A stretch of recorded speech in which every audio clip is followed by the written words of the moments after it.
Hi, this is Dr. Emily Park with your next Functional Health Minute. Today, I'd like to spend a few minutes talking about CGMs or continuous glucose monitors.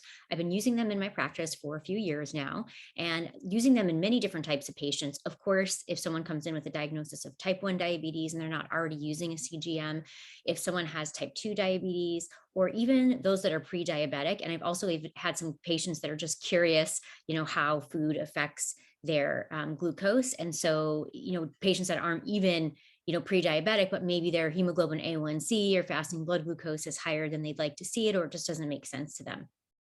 So a huge advantage to wearing a CGM is you really get to know the moment by moment data on what happens to your blood sugar. Of course, food is going to affect blood sugar. We know this, right? So the most important times to check your blood sugar when you're wearing a CGM are, of course, first thing in the morning, and then about an hour and 2 hours after you've had a meal. So that's called 1 and 2 hour postprandial is the official medical terminology after you've had a meal. So that really tells us, what did your blood sugar do? How did your body respond after exactly that meal? And I'm going to give you some examples of why that's important. So for example, you may eat an apple by itself and you may see your blood glucose shoot to the roof really high, right?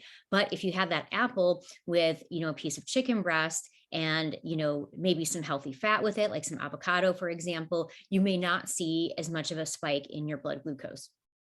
So that's like, how you learn food combining, how that affects the blood glucose. It may not be the food itself. So the lesson might not be, oh, apples are bad for me.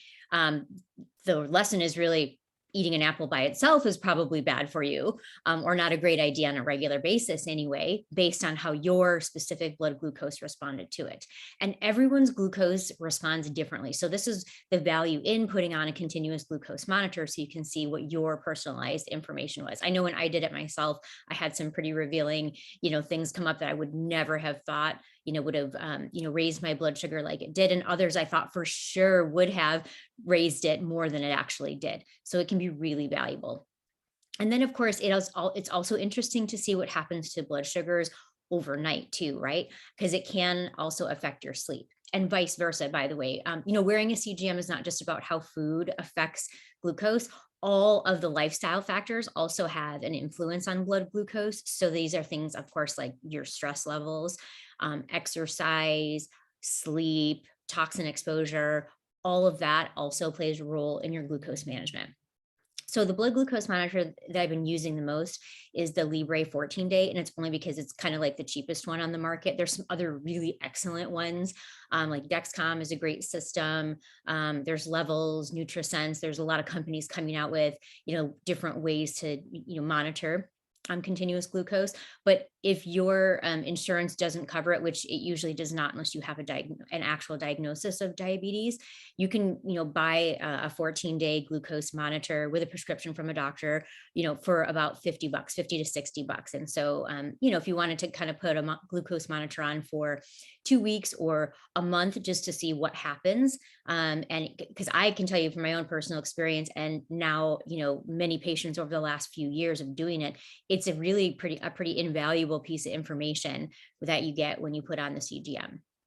So to me, it was well worth, the few bucks out of pocket to get the data.